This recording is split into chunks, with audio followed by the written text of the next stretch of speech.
Buenas tardes, estamos nuevamente en este lugar para el estudio de la palabra del Señor. Ya nos hemos gozado con las alabanzas, hemos cantado, hemos alabado a Dios, hemos orado a Dios, hemos glorificado a Dios, le hemos dado gracias por todo lo que Él hace en nuestra vida. Ahora viene el estudio de su palabra, que es la lámpara que alumbra nuestro camino.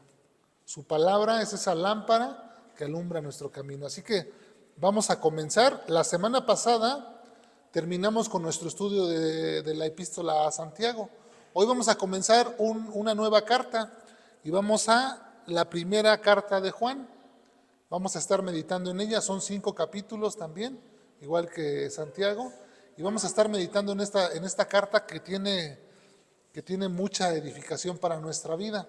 Les damos la bienvenida a los que nos ven a través de Facebook, a través de YouTube, que puedan sentirse en armonía con nosotros, y vamos a comenzar, para lo cual me gustaría que me acompañaran ahí en sus Biblias a la primera carta de Juan, capítulo 1, donde estaremos leyendo del versículo 1 al 4.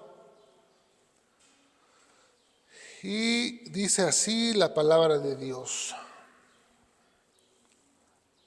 Lo que era desde el principio, lo que hemos oído, lo que hemos visto con nuestros ojos, lo que hemos contemplado y palparon nuestras manos tocante al verbo de vida, porque la vida fue manifestada y la hemos visto, y testificamos y os anunciamos la vida eterna, la cual estaba con el Padre y se nos manifestó. Lo que hemos visto y oído, eso os anunciamos, para que también vosotros tengáis comunión con nosotros. Y nuestra comunión verdaderamente es con el Padre y con su Hijo Jesucristo. Estas cosas os escribimos para que vuestro gozo sea cumplido. Padre del cielo, te damos gracias en esta tarde que nos permites reunirnos para estudiar tu palabra. Abre nuestro entendimiento, abre nuestros ojos espirituales para poder discernir, Señor, tu verdad, para poder comprenderla, para poder practicarla, Señor. Danos la fuerza necesaria para salir de aquí, Señor, con esa intención de obedecerte y de seguir agradándote en todo lo que hacemos, Padre. Porque te lo pedimos, te damos gracias en el nombre del Señor. Amén. El título de este sermón: Se manifestó. Dice Juan, aquí cabe aclarar que este es Juan el apóstol, no es Juan el Bautista el que escribe esta carta, es Juan el apóstol, el mismo autor del Evangelio de Juan y el mismo autor de Apocalipsis. Juan el Bautista fue el precursor de nuestro Señor Jesús cuando vino a este mundo. Entonces aquí es Juan el apóstol. Juan fue hermano de Jacobo, de Santiago, pero no de Santiago, el medio hermano de nuestro Señor Jesucristo, sino de otro Jacobo. Ellos eran hijos de Zebedeo. Y cuando estaban arreglando sus redes, Jesús los llamó, entonces ellos eran hermanos. Juan y Jacobo, apóstoles de Jesucristo, y uno de ellos del que vamos a hablar es Juan. Juan nos escribe esta porción, y lo primero que tenemos que entender es cuál es el propósito de esta carta. ¿Por qué escribió Juan esta carta? Porque siempre que nosotros escribimos una carta, pues tenemos algo en mente, ¿no? Queremos transmitir un pensamiento, una idea, o tal vez un mandato, no sé, algo tenemos en mente, y aquí tenemos que descubrir cuál era el propósito, o cuál fue el propósito por el cual Juan escribió esta carta. ¿Qué fue lo que lo motivó a hacerlo? ¿Y a quién va dirigida la carta? Es lo que vamos a entender primero, para que tengamos nosotros un panorama claro. ¿Para qué escribió Juan esta carta? ¿Cuál fue el propósito? Lo podemos ver en el versículo 3 de esta porción que hemos leído. Si vemos ahí en el versículo 3, dice Juan: lo que hemos visto y oído, eso os anunciamos, para que también vosotros tengáis comunión con nosotros. Y nuestra comunión verdaderamente es con el Padre y con su Hijo Jesucristo. Entonces, una de las razones es para que tengamos comunión entre hermanos y con Dios. Esa es una de las razones por la que escribe la carta. Hay otra razón, la vemos en el versículo 4. Dice, estas cosas os escribimos para que vuestro gozo sea cumplido. La segunda razón es para que tengamos gozo, para que nosotros tengamos gozo en nuestra vida. Esa es una segunda razón. Pero existe otra razón. Si vamos hasta el capítulo 2, en el versículo 26, dice, os escribo esto sobre los que os engañan. Así que en el primer siglo había estos hombres llamados gnósticos. Estos eran unos hombres que proponían tener un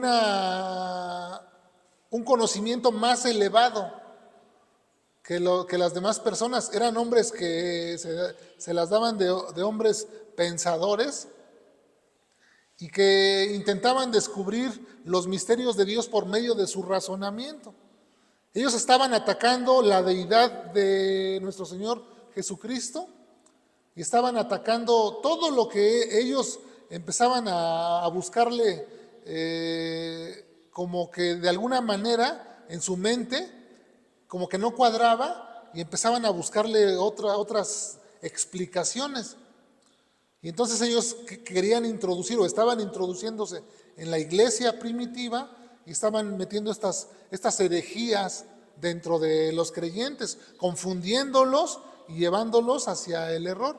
Y entonces Juan se ve en la necesidad de poner la doctrina, la base, el fundamento de la verdad para que nadie fuera extraviado. Y esa es la razón por la que escribe. Tenemos otra razón, si vamos hasta el capítulo 5. Si avanzamos al capítulo 5 de esta carta, en el versículo 13 nos da detalladamente Juan el propósito de esta carta. Dice, estas cosas os he escrito, ¿a quiénes? A vosotros que creéis en el nombre del Hijo de Dios. Entonces, ¿a quién va dirigida la carta?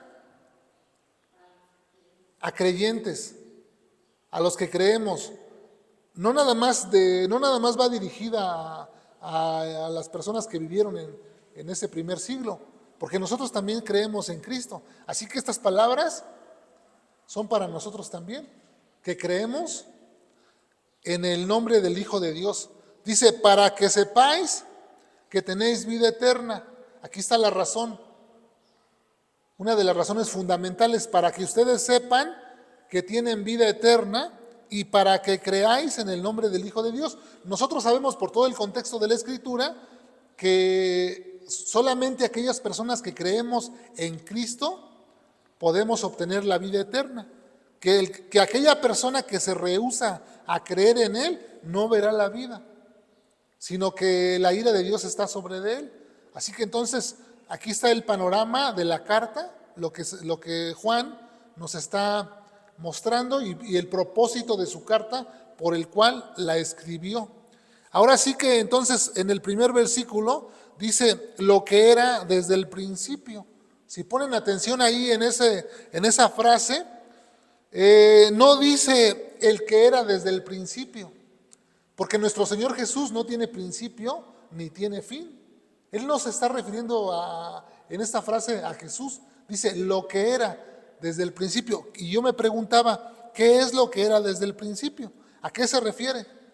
Bueno, se refiere al fundamento de la doctrina que se enseñó. A lo primero que Jesús estableció la iglesia y vino a traer o llamó a 12 testigos, 12 apóstoles como testigos, y les dijo, ustedes sois mis testigos, y los mandó y les dijo, id por todo el mundo y predicar el evangelio y bautizando en el nombre del Padre, del Hijo y del Espíritu Santo, a todo aquel que crea, obviamente, ¿no? Y entonces aquí podemos ver nosotros que lo que era desde el principio, dice Juan, yo no traigo una doctrina nueva, No les voy a enseñar algo nuevo, una revelación o un misterio que no. Dice Juan, lo que era desde el principio, el fundamento de la doctrina, la base de la doctrina, lo que se ha enseñado, lo que enseñó Pablo, lo que enseñó Pedro, lo que enseñó cada uno de los hombres que fueron llamados por Dios, dice lo que era desde el principio, ahí está. Entonces nos dice que lo que era desde el principio, lo que hemos oído, dice Juan, pero no está hablando en singular, sino que está hablando en plural. Lo que hemos oído, lo que hemos visto con nuestros ojos, lo que hemos contemplado y palparon nuestras manos tocante al verbo de vida. Esta frase, verbo de vida, se refiere a Cristo. En el Evangelio de Juan, capítulo 1, en el verso 1, ahí nos dice claramente, ¿no? Que en el principio era el verbo, ¿no? Y el verbo estaba con Dios y el verbo era Dios. Se refiere a Cristo, que Él era el verbo, ¿no? El que hizo todas las cosas, el que fue antes de Abraham, ¿no? En Juan 8, ahí nos dice, ¿no? En 8:58, nos dice que cuando Jesús dice, antes de Abraham soy. Entonces podemos ver que no comenzó en ese momento cuando se manifestó, sino que Jesús ya era desde la eternidad, desde el principio. No tiene principio, no tiene fin. Él estaba con Dios cuando dijo en Génesis, hagamos al hombre a nuestra imagen y semejanza. Ahí estaba Cristo, ahí estaba. El Hijo de Dios, ahí estaba la segunda persona de la Trinidad, el Padre, el Hijo y también el Espíritu Santo estaban ahí. Aquí entonces Juan nos está mostrando lo que dice como testigo fiel de nuestro Señor Jesucristo, dice, lo que yo vi, lo que yo escuché y lo que yo toqué. Ese es el testimonio que nos va a dar Juan. Y Juan nos habla de su relación personal con Jesús, es de lo que nos va a hablar, de una relación personal con Jesús. ¿Quién de nosotros ha visto a Cristo con sus ojos? ¿Quién ha escuchado su voz audible? ¿Quién se ha recostado en el pecho de Jesús? Porque recordemos que la Escritura dice que Juan se recostaba en el pecho de Jesús. Que ellos, ese círculo de esos apóstoles, dice que hasta comían, mojaban su pan, ¿no? Tenían la costumbre de remojar su pan en la copa. Comían el pan, se repartían, convivían. Es decir, que ellos tuvieron el privilegio de poder hacer lo que nosotros al parecer no podemos. Pensando en físicamente, ¿no? Y entonces aquí está dando su testimonio y nos habla de lo que vivió, no solamente él, sino los 12 apóstoles que estuvieron con Jesús 3 años y medio aproximadamente y que vieron tantas cosas y que escucharon tantas enseñanzas de Jesús.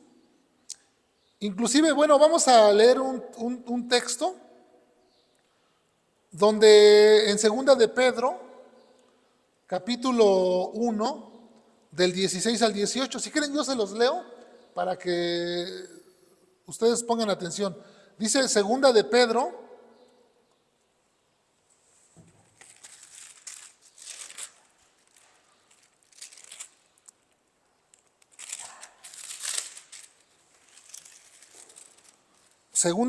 capítulo 1, verso 16 al 18 dice, porque no os hemos dado a conocer el poder y la venida de nuestro Señor Jesucristo siguiendo fábulas artificiosas, sino como habiendo visto con nuestros propios ojos su majestad, pues cuando Él recibió de Dios Padre honra y gloria, le fue enviada desde la magnífica gloria una voz que decía, este es mi Hijo amado en el cual tengo complacencia. Dice Pedro, y nosotros oímos esa voz enviada del cielo cuando estábamos con Él en el Monte Santo. Son palabras de Pedro. Pedro dice que él vio en el Monte Santo cuando Jesús se transfiguró. Dice, oímos esa voz y Juan también estaba ahí. porque nos relata en Marcos capítulo 9, del 12 en adelante, del 2 al 8, nos relata esa transfiguración, cómo Jesús tomó aparte a Pedro, a Jacobo y a Juan y los llevó a ese monte y se transfiguró delante de ellos, ¿no? Y dice en el verso 7, entonces vino una nube que les hizo sombra y descendió una voz que decía, este es mi hijo amado, a él oíd. Qué privilegio de estos hombres, de estos tres hombres que pudieron ver a Cristo. O sea, son cosas que ellos vieron. Y dice Juan, el apóstol Juan, yo les voy a hablar de mi experiencia personal, de lo que yo vi, de lo que yo escuché. Esa voz audible del Padre que dijo, este es mi hijo amado, en el cual tengo complacencia, a él oír.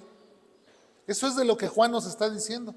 No les estoy contando algo que me platicaron.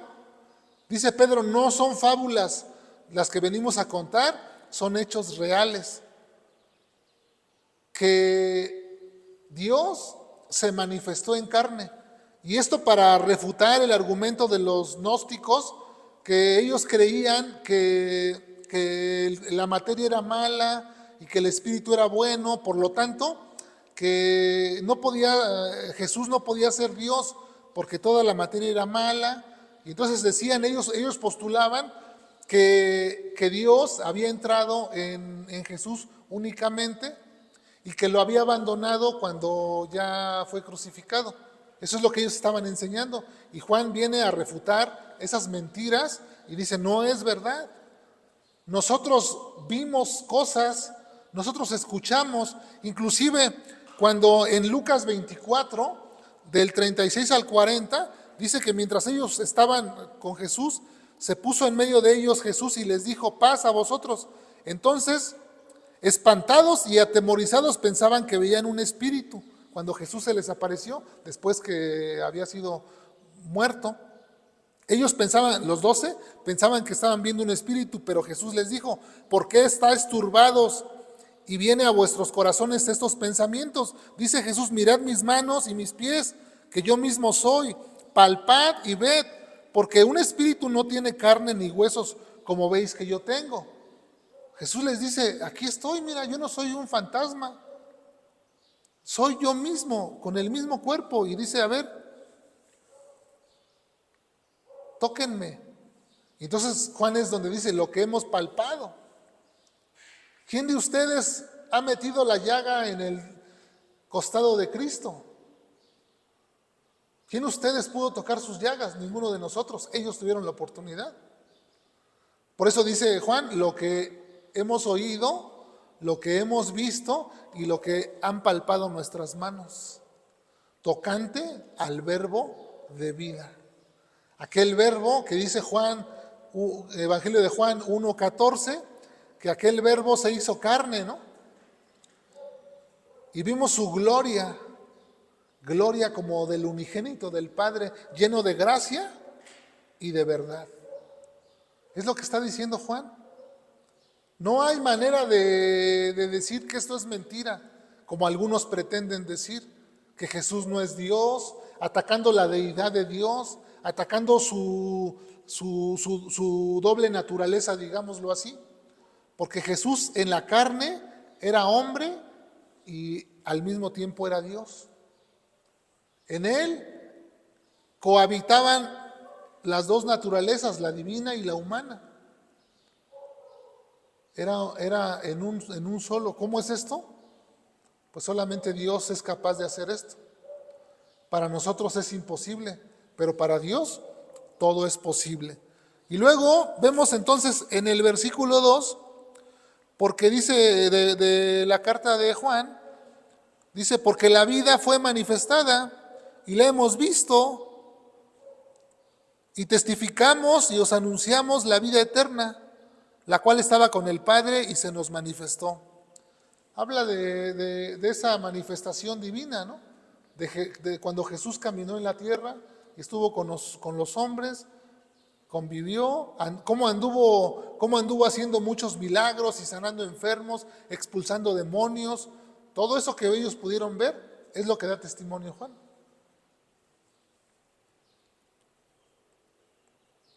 Y luego dice el versículo 3, lo que hemos visto y oído, eso os anunciamos.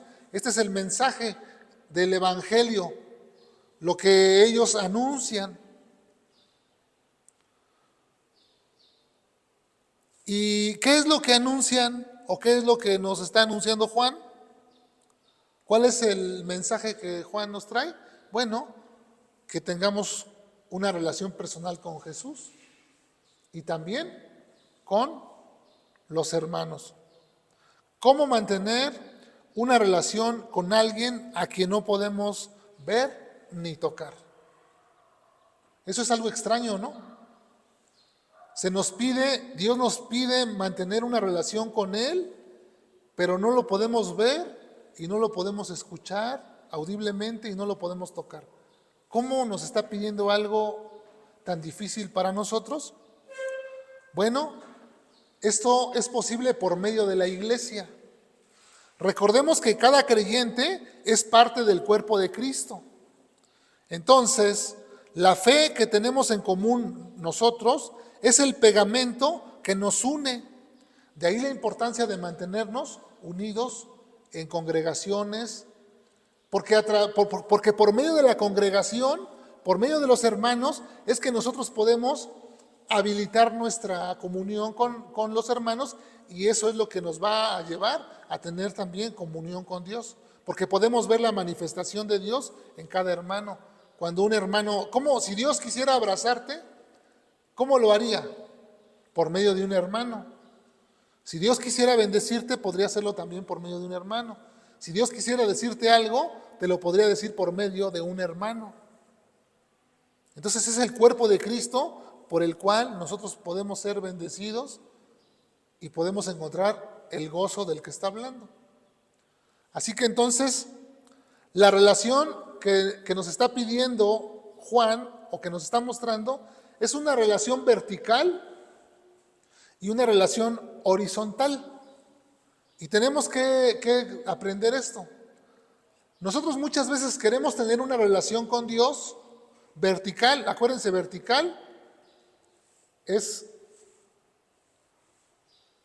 así, con Dios. Y horizontal es con los hermanos. Y nosotros a veces queremos tener una relación con Dios, pero queremos aislarnos. Y queremos tener nuestra relación en privado y no queremos relacionarnos con nadie porque decimos que los demás son hipócritas o que los demás son esto, son aquello, pero tenemos que entenderlo que es por medio de la relación con los hermanos que nosotros podemos tener un crecimiento espiritual. Porque dice la Escritura que fierro con fierro se acusa, se afila. En la congregación podemos aprender unos de otros, de su experiencia, de lo que el otro leyó, de lo que el otro aprendió, de lo que el otro ha vivido, como Juan nos está mostrando su experiencia, lo que él vivió. Y estamos aprendiendo de él, ¿no? Lo que él vio, lo que él tocó, lo que él escuchó, y así nosotros también, para que tengamos una comunión con los hermanos.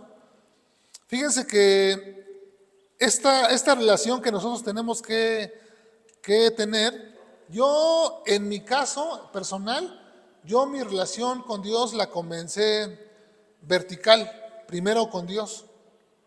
Y esta relación de empezar a conocer a Dios, de empezar a tener esa comunión con Dios, me llevó a la necesidad de buscar una congregación, un lugar donde me pudieran enseñar, donde pudiera yo aprender, donde pudiera yo encontrar más personas con las que yo pudiera interactuar y acrecentar mi fe. Y empezamos esa búsqueda, un lugar, donde será aquí, será allá, y así. Habrá otros que digan, ¿sabes qué? No, pues a mí me compartió un hermano y me gustó su fe y entonces abracé la fe de Jesús y entonces comencé mi relación primero horizontal y ya después fue vertical. Bueno, cada quien podrá tener su experiencia, pero la realidad es que tiene que haber la relación con los hermanos y la relación con Dios. Y si una de estas no está, entonces nuestra fe, o nuestra comunión, más bien dicho, nuestra comunión está interrumpida, está fallando. Y eso es lo que tenemos que aprender. Un cristiano sano espiritualmente es aquel que mantiene buena relación con Dios y buena relación con sus hermanos. Ese es un hombre, un creyente, una persona que tiene una relación sana. Y eso es lo que nos enseña Juan. Jesús es la fuente de nuestro gozo. ¿Por qué tenemos gozo en Jesús? Por la esperanza que Él nos ha dado de que pasaremos la eternidad en la presencia o con Él. Que toda la eternidad estaremos con Él. Por eso hay gozo en el corazón. Por eso nos gozamos. Fíjense que yo recordaba, haciendo este tema, yo recordaba el año pasado, el 21 de mayo, que estuvimos aquí reunidos, ¿se acuerdan? Que hicimos una comida, tal vez ustedes no se acuerden, yo sí me acuerdo, que hicimos una comida aquí el 21 de mayo y que estuvimos platicando y que estuvimos cantando y que nos gozamos grandemente. Ya terminamos aquí de la comida, de la reunión, estuvo fantástico, nos fuimos a casa y yo le platicé a mi esposa, le dije que yo me sentía contento, que yo sentía algo dentro de mí que no había experimentado en otras ocasiones. Era el gozo del Señor, de poder estar reunidos porque estuvimos cantando, estuvimos platicando. Fue algo hermoso, fue algo hermoso. Ese es el gozo que se puede obtener en la congregación con los hermanos. Pero también es algo hermoso cuando usted se mete a orar, cerrada la puerta, dice, entre a su aposento, entre a su habitación y cerrada la puerta, póngase usted a orar. Y cuando usted ora con Dios, también se experimenta un gozo. Porque uno sale de ahí, de ese lugar, sin carga. Sabiendo que uno ha echado toda su carga sobre Dios. Si estoy pasando por una situación, si tengo una enfermedad, si tengo una situación difícil, cualquier situación que esté pasando, yo voy y delante de Dios echo toda mi ansiedad y le digo, Señor, aquí estoy, haz conmigo lo que tú quieras, que se haga tu voluntad en mi vida. Yo descanso. Yo sé que yo no puedo cambiar mi situación, yo sé que no puedo cambiar esta enfermedad, yo sé que yo no puedo cambiar a mi hijo, yo sé que no puedo cambiar a mi padre, yo sé que no puedo cambiar a mi amigo, yo sé que no. Entonces, tengo que aprender a no saturar mi mente con cosas que yo no puedo y que quiero controlar de los demás. Que las cosas que yo no puedo controlar, tengo que aprender a que esas cosas no estén tampoco en mi cabeza, causándome daño. Y tengo que descansar en el Señor. Y entonces ahí es donde voy a experimentar el gozo. Jesús es el iniciador de la iglesia, donde a su vez se da esta fraternidad de la que les hablaba con los hermanos y que nos ha puesto aquí en familia para que podamos experimentar el gozo con la familia y el gozo con Dios por medio de la oración, por medio de nuestra comunión personal con Él. Que nuestra comunión con Dios y los hermanos sea cada vez más íntima, sea cada vez más estrecha. Esa es nuestra responsabilidad y tenemos que buscar, acrecentar y afirmar esos lazos unos con otros. Juan nos lo dice. En el versículo 4 dice, estas cosas os escribimos para que vuestro gozo sea cumplido. Esta es la razón por la que nos escribió esta porción, para que nuestro gozo sea cumplido. Indiscutiblemente, dice Pablo, grande es el misterio de la piedad. Dios fue manifestado en carne, justificado en el Espíritu, visto de los ángeles, predicado a los gentiles, creído en el mundo, recibido arriba en gloria. Dice Pablo, indiscutiblemente grande es este misterio. Pero Cristo fue manifestado en carne, es la realidad. Cristo se manifestó. ¿Para qué vino Cristo a este mundo? Para salvar a los pecadores, de los cuales, dice Pablo, yo soy el primero. A eso vino Cristo, a dar esperanza a la persona que vivía desesperanzada, que no tenía un Dios en quien echar su ansiedad, que no tenía quien le ayudara. Bueno, a eso vino Cristo, que se manifestó, que vino en carne. No únicamente es una leyenda, no es un mito, no es una fábula, es verdad. Juan da testimonio de eso. Y él lo escribe. Y con ese es el propósito de esa escritura. Para nosotros ahora, ¿qué vamos a hacer nosotros? ¿Cómo vamos a responder? ¿Cómo vamos a asimilar? ¿Cómo vamos a abrazar estas cosas que hemos oído? ¿Vamos a poner en práctica nuestra comunión? ¿Vamos a vivir gozosos o vamos a vivir tristes? Vamos a vivir todos apachurrados. Somos los cristianos y todos apachurrados, todos desanimados, todos tristes, todos desconsolados porque las cosas no nos salen. La vida no nos juega a nuestro favor. Las cosas no nos salen. Mi negocio no prospera. Mis hijos no cambian. Esta enfermedad no se quita. ¿Qué clase de hombres somos? Tenemos que aprender de estos hombres. Juan fue exiliado en la isla de Patmos, ahí estuvo. Y él nunca perdió la fe, él nunca perdió la esperanza. Pablo, un hombre que sufrió y fue azotado y fue lastimado, y cuando él estaba en las congregaciones, a sus hermanos les decía, aunque yo amándolos más, sea amado menos por ustedes. Pero estoy dispuesto, decía Pablo, a gastar mi vida, a gastar mis bienes, a gastarlo todo por amor a ustedes. Aunque amándolos más, dijo, sea yo amado menos por ustedes. Pero estaba dispuesto. Aunque nosotros no veamos que las cosas cambien, aunque la vid no florezca, aunque no veamos el fruto, pero nosotros sabemos que nuestro Redentor vive y que la buena obra que comenzó en nosotros, Él la va a terminar y la va a perfeccionar hasta el día de Jesucristo. Así que no hay por qué vivir desesperados ni angustiados. Tenemos la palabra de Dios, que es la palabra profética más segura, a la cual haríamos bien en estar atentos. Porque esta palabra es la que infunde aliento a nuestra vida. Porque el Espíritu de Dios está con nosotros, ayudándonos todos los días. Clama a mí, le dijo el Señor a Jeremías, y yo te responderé y te enseñaré cosas nuevas que tú no conoces. Cosas que no han subido a corazón de hombre, cosas que nosotros ni nos imaginamos, son las que Dios tiene reservadas para aquellos que le amamos. ¿Crees esto? ¿Crees que Dios es todopoderoso? ¿Crees que Dios se manifestó en carne? Entonces, avivemos nuestra relación con Dios. Queremos que Dios nos haga favor, pero estamos alejados de Dios. No oramos, no leemos su palabra, no tenemos comunión con los hermanos, no hacemos nada de lo que nos dice y decimos, ay, no, es que Dios es malo, no, Dios es bueno. Los que estamos fallando somos nosotros.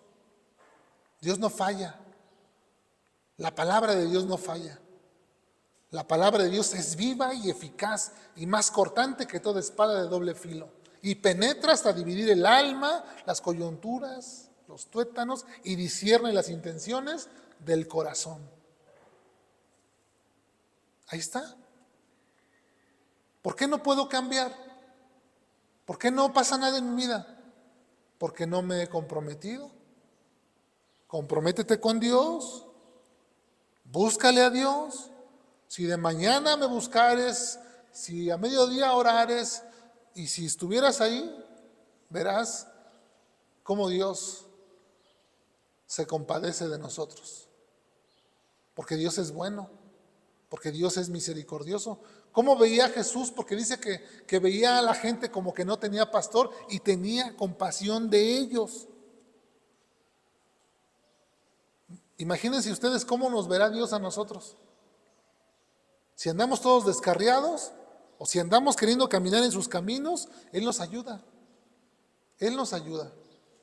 Así que, pues aquí está el consejo de Dios.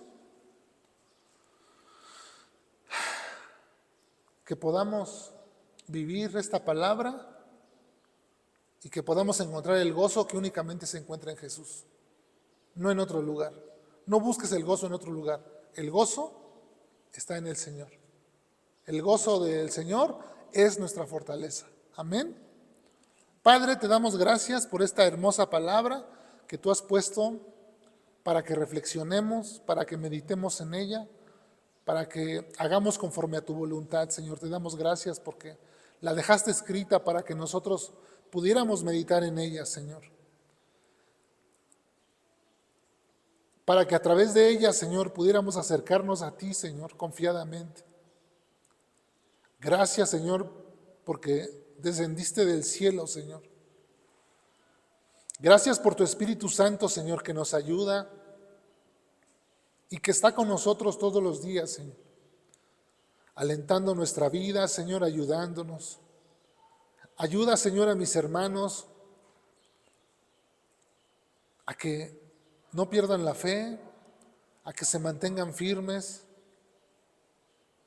a que sigan adelante, Señor, porque grandes cosas tú has prometido, Señor, porque sabemos que si permanecemos firmes, un día te veremos, un día nos reuniremos contigo y allí en tu presencia, Señor, nos gozaremos, Señor.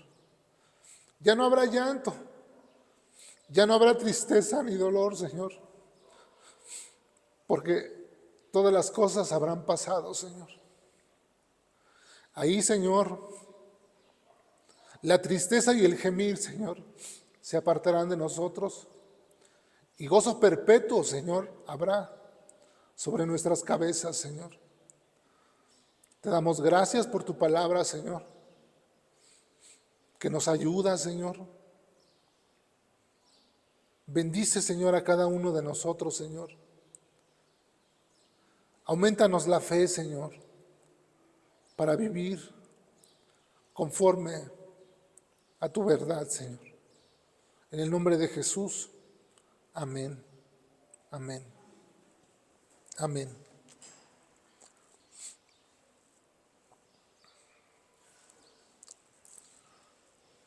Bueno, pues le damos